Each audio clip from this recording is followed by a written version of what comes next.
sahabat religi, berjumpa lagi dengan saya Mega Dewi dalam program Sukma Podcast. Sukmaku, sukmamu bersama untuk negeri. Sebelumnya, kami dari seluruh tim produksi Sukma Podcast mengucapkan selamat tahun baru 2021. Semoga di tahun ini kita menjadi lebih baik lagi daripada tahun-tahun sebelumnya. Ya, betul sekali. Dan Sukma Podcast kali ini kedatangan tamu yang sangat istimewa, yakni Bapak Wakil Menteri Agama Republik Indonesia, Bapak Zainud Tauhid Saadi. Assalamualaikum Bapak. Waalaikumsalam Iya. warahmatullahi wabarakatuh. Dan merupakan suatu kehormatan Betul bagi sekali. kami karena Bapak berkenan hadir untuk berbincang-bincang dengan kami di sini. Saya Oke, Pak, juga merasa sebelumnya. terhormat mendapatkan kesempatan bisa bersilaturahmi di Dan sini. juga kita juga menyita waktu Bapak sedikit untuk Iya. dan keluarga Banyak PKB juga nggak apa-apa. Wah. Iya. Kami ucapkan selamat tahun baru, Pak. Iya, selamat tahun baru juga untuk Mega Dewi dan Mas Komang. Iya. Terima kasih. Ya, terima Bapak. kasih Pak. Jadi mungkin bisa Bapak bisa sedikit berbagi kepada kami. Jadi bagaimana Bapak melewati pergantian tahun 2021 dan apa sih Pak yang menjadi harapan Bapak di tahun 2021 nanti? Iya, pada akhirnya kami dan keluarga melewati tahun baru itu menetapkan tempat tujuannya di Bali. Nah, karena Bali ini memiliki nuansa yang luar biasa. Ya, saya sudah beberapa kali ke Bali, tapi rasanya pengen kembali terus. Nah, dan kami sekeluarga datang di Bali melewati tahun baru bersama-sama. Tentunya tahun baru itu kan harus dimaknai sebagai sebuah semangat baru. Betul. Nilai-nilai baru yang ke depan mudah-mudahan kita lebih baik dari yang sudah kita lewati. Iya.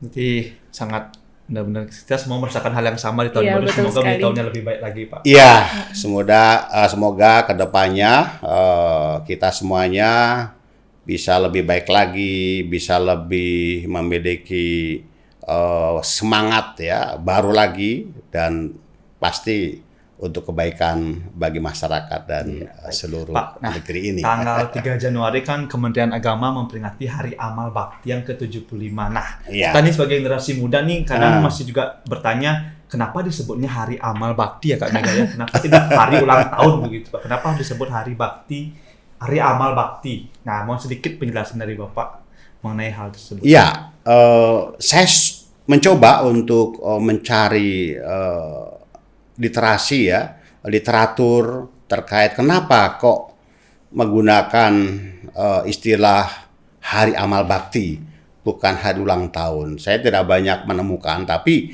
saya meyakini bahwa ini sesuai dengan komitmen kami, bahwa kerja kami di Kementerian Agama itu kan memberikan amal bakti kepada negeri.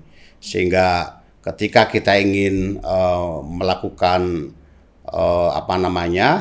ulang tahun ya, untuk kita ingin memantapkan kembali bagaimana kita bisa memberikan yang terbaik bagi negeri ini ya, amal bakti yang lebih baik ya, sesuai dengan juga moto kami, ikhlas beramal ya, tentunya ini juga bagian dari komitmen kami untuk memberikan yang terbaik bagi kepentingan masyarakat, bangsa dan negara. Ya, baik. Nah, Hari Amal Bakti juga tahun yang ke-75 ini juga mengambil tema Indonesia Rukun. Nah, tentu Iya. pasti ada alasan di balik diangkatnya tema Indonesia Rukun. Nah, bagaimana sih kenapa tema itu yang harus dipilih oleh Kementerian Agama? Iya, sebelum kepada kenapa tema itu kita tetapkan Indonesia Rukun ya, kita mengetahui ya, kelahiran Kementerian Agama ini kan sesungguhnya bentuk dari pengakuan bahwa negeri atau negara kita ini memang bukan negara agama, tapi negara yang memberikan penghormatan terhadap nilai-nilai agama. Iya. Negara kita ini bukan negara sekuler ya. Karena apa? Masyarakat Indonesia ini masyarakat yang sangat religius, memiliki pengamalan nilai-nilai agama yang sangat tinggi. Ya, seperti di Bali ini tidak ada hari tanpa ada upacara-upacara peribadatan. Sehingga kelahiran Kementerian Agama sesungguhnya untuk memastikan bahwa negara hadir untuk memberikan pelayanan keagamaan bagi masyarakat Indonesia. Itu yang pertama. Kemudian yang kedua, kenapa kita memilih tema yang sekarang ini kita angkat adalah Indonesia Rukun, ya. Kita tahu bahwa tema itu kan selalu kita update, selalu kita sesuaikan dengan semangat yang sekarang ini kita alami. Kita membutuhkan Indonesia ke depan, Indonesia yang lebih rukun. Apalagi kita kemarin ya selama beberapa masa itu kita mengalami dinamika yang cukup tinggi ya, dinamika sosial politik ya, ada pilpres, ada pilkada. Nah, ini kan tentunya kita ingin setelah semuanya selesai kita ingin kembali kepada suasana yang lebih baik, suasana yang lebih damai, yang lebih rukun. Nah, disitulah pentingnya kita ingin merajut kembali nilai-nilai kerukunan masyarakat dan bangsa kita.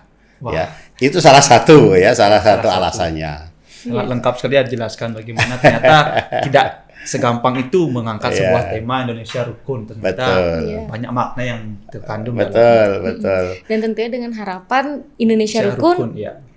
Dengan Indonesia Rukun maka Indonesia akan lebih maju. Maju ke depannya lagi. Ya, itu.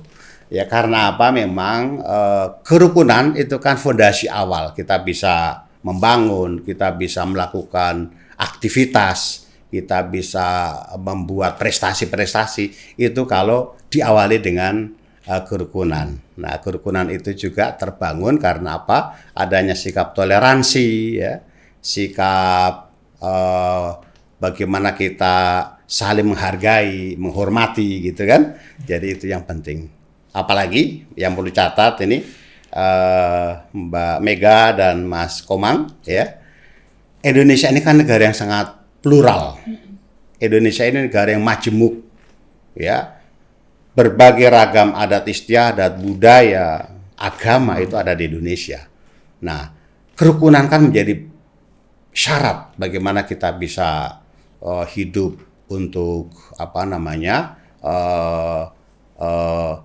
hidup damai, hidup saling menghormati, saling memuliakan satu dengan yang lain.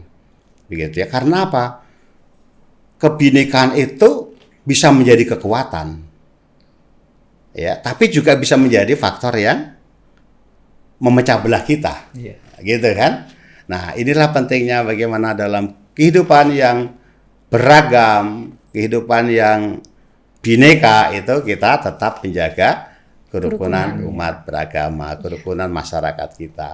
Jadi itulah bagaimana kita ingin ke depan Indonesia ini harus lebih baik. Gitu. Iya, betul sekali. Nah, kita boleh tahu nggak Pak, jadi di Hari Amal Bakti yang ke-75 ini diisi dengan kegiatan apa saja? Ya benar, saya kira orang selalu mengaitkan bahwa peringatan ulang tahun atau Hari Amal Bakti itu selalu dirangkaikan dengan berbagai kegiatan-kegiatan, ya.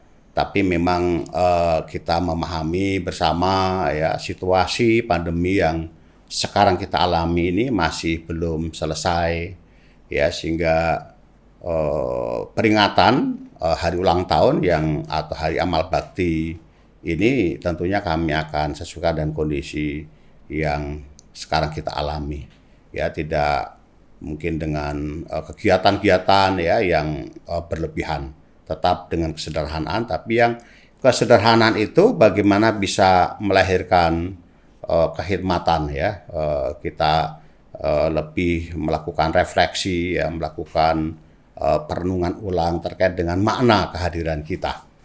Ya, jadi kegiatannya ya biasanya memang kalau dulu ada lomba-lomba ya, tapi sekarang mungkin kita kurangi. Kemudian ada puncak hari amal baktinya itu biasanya nanti dilakukan dengan berdoa bersama ya, agar pandemi ini cepat segera berhenti gitu ya. Dan itu kami juga pasti nanti akan memberikan beberapa apresiasi kepada ASN yang sudah memberikan amal baktinya kepada masyarakat, kepada negara ya. Itu akan kita berikan apresiasi kepada para ASN itu juga. Di tengah kondisi pandemi tanpa harus mengurangi makna daripada itu sekali, kata ya. kuncinya ya. Dan Tetap dari Bapak sendiri apa sih Pak yang menjadi harapan di Hari Amal Bakti ke-75 Kementerian Agama Republik Indonesia ini? ya, yang pasti ya kami dari Kementerian Agama ingin terus meningkatkan ya pengabdian kami kepada masyarakat, kepada bangsa dan negara.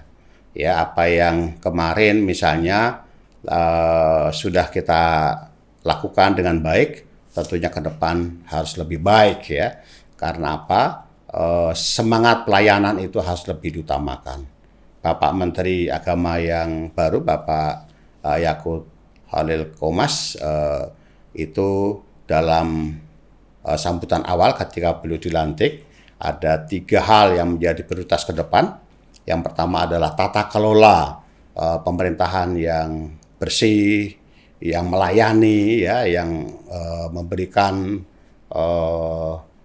kenyamanan kepada masyarakat, ya, itu akan lebih kita tingkatkan. Kemudian yang kedua adalah bagaimana mengembalikan nilai agama ini menjadi nilai yang mulia, ya, sumber inspirasi, ya, yang bisa kita jadikan sebagai pedoman, bisa kita jadikan sebagai landasan untuk hidup bermasyarakat, berbangsa, dan bernegara.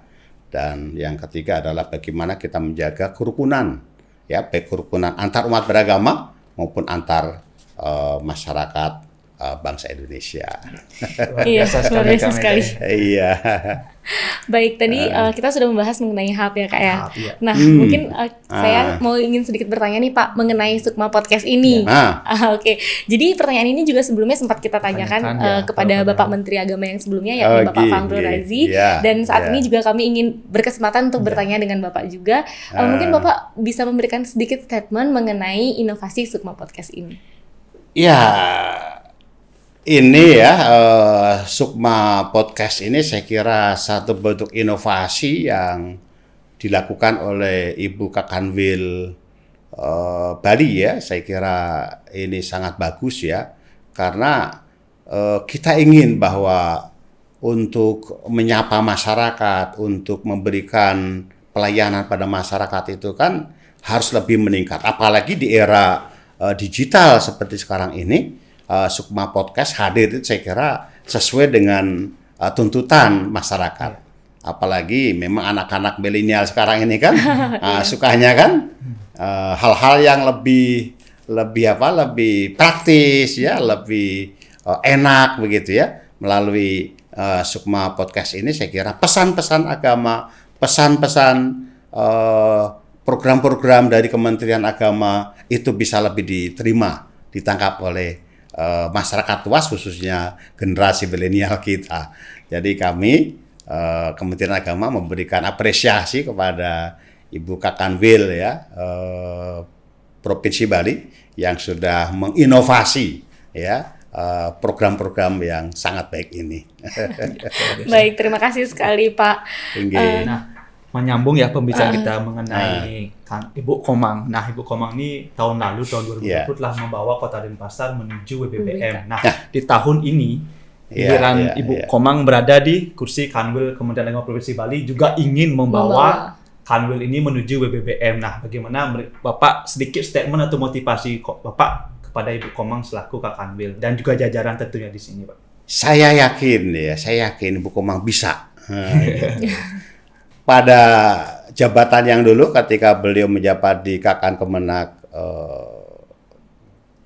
Denpasar ya, Kota Denpasar itu berhasil gitu kan. Sehingga tinggal bagaimana meningkatkan apa yang sudah dilakukan di Denpasar itu bisa diterapkan di Kanwil, dan memang tantangannya lebih luas.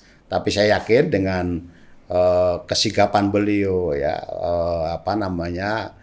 potensi yang beliau miliki, saya yakin bisa menjadikan Kanwil Provinsi Bali ini mendapatkan Predikat WBM. WBBM ya. Iya, betul sekali. Dan kami juga mohon dukungan dari Bapak selaku Wakil Menteri Agama Republik Indonesia untuk turut berkenan perjuangan Kanwil ini untuk pasti untuk kita mendukung akan, kami. kita support, kita dukung beliau ya. Terima kasih banyak Pak. Terakhir Pak, ya. nah ini pesan yang ingin disampaikan ya Kak Mega untuk sahabat religi di rumah dimanapun berada dalam memasuki tahun 2021 ini Pak. Ya, sedikit Pak. Teman-teman religi, sahabat religi, sahabat religi ya. Tentunya kita sudah berganti tahun ya. Berganti tahun bukan berarti kemudian kita yang harus kita terapkan, harus kita kembalikan adalah semangat kita. Ke depan harus lebih baik, ke depan harus lebih punya prestasi ya. Dan semangat muda itu tidak boleh pantang menyerah, apalagi di masa pandemi yang sekarang kita hadapi ya. Masa pandemi ini memang menjadikan semuanya serba terbatas, tapi saya yakin dengan inovasi-inovasi, dengan kreativitas itu bisa kita keluar dari kesulitan-kesulitan kita. Saya kira itu. Iya, Bapak Wamen, sekali lagi kami sampaikan terima kasih yang sebesar-besarnya. Saya yang merasa mendapatkan kehormatan. Pasti Kak, saya merasa terima kasih yang luar biasa. Mengganggu waktu liburan. Iya, waktu liburan Bapak bersama keluarga. Saya senang diganggu saya. Terima kasih sekali Bapak. Terima kasih Mas Sukma, terima kasih Mas Komang. Mbak Mega. Iya. Baik. Oke sahabat religi, demikian tadi obrolan singkat kita bersama Bapak Wakil Menteri Agama Republik Indonesia, Bapak Zainud Tauhid Saadi. Dan semoga juga apa yang kita perbincangkan tadi dapat memberi manfaat untuk sahabat religi dimanapun berada. Betul sekali. Dan mari kita sambut 2021 lebih baik lagi dan tetap optimis. Dan jangan lupa juga untuk subscribe, like, dan share channel kita di sini.